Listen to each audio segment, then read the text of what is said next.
జై తెలంగాణ.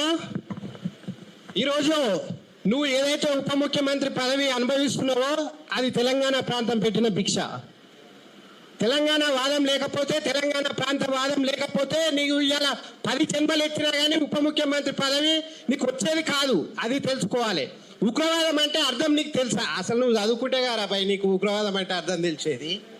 అమాయకులను అకారణంగా హింసించి ప్రాణాలు తీసి అల్లకల్లోలం సృష్టించి దేశాన్ని ఒక అతలాకుతలం చేసే చర్య ఉగ్రవాద చర్య అంటారు రావులే.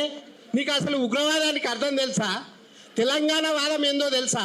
అసలు తెలంగాణ నువ్వు కాదు, మీ అయ్య కాదు, మీ ముత్తాతలు కాదు, మీ ముత్తాతల మూలాలు భూమి మీద వడనప్పుడే తెలంగాణ ప్రాంత వాదం పుట్టిందిరా.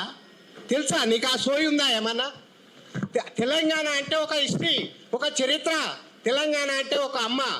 ఆంధ్ర ప్రజలను, ఆంధ్ర నాయకులను హక్కున చేర్చుకున్న అమ్మ తెలంగాణ వాదం. తొలి దశల్లో కానీ మలి దశల్లో కానీ ఆంధ్ర ప్రాంత ప్రజలను కానీ ఆంధ్ర ప్రాంత నాయకులను కానీ ఒక్కరిని కూడా చంపిన చరిత్ర లేదురా మా తెలంగాణ ప్రజలకు. మా సంస్కృతి గొప్పదిరా. మేము బతుకుతాము, ఇతరులను కూడా బతుకమని చెప్తాను తప్ప అందరు బాగుండాలని కోరుకునే సంస్కృతి మా తెలంగాణ వాదము. మీలాగా ఇతరులను హింసించాలి అకారణంగా కూడున్న ప్రాంతాలను మేము ఒక మాట ఇచ్చినాం. తెలంగాణ ఉద్యమం చేసేటప్పుడు 1969లో కానీ మలి దశలో కానీ ప్రాంతాలుగా విడిపోదాము, అన్నదమ్ములుగా కూడుందామని చెప్పేసి ఏదైనా మేము ప్రచారం చేశామో, ఏదైతే ఉద్యమం చేశామో ఆ మాటకు కట్టుబడి ఉన్నాము.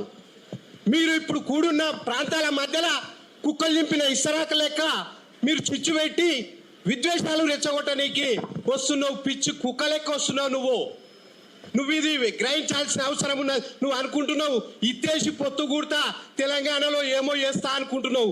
నువ్వు ఇత్తేయలేవు, పొత్తు కూడలేవు, పదవులు పొందలేవు. ఇది రాసి పెట్టుకో. నువ్వు ఏ బుక్లో రాసి పెట్టుకున్నావు రాసి పెట్టుకో.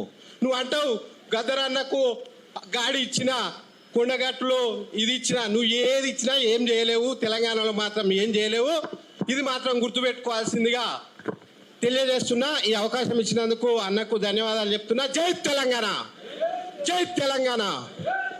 Thank you.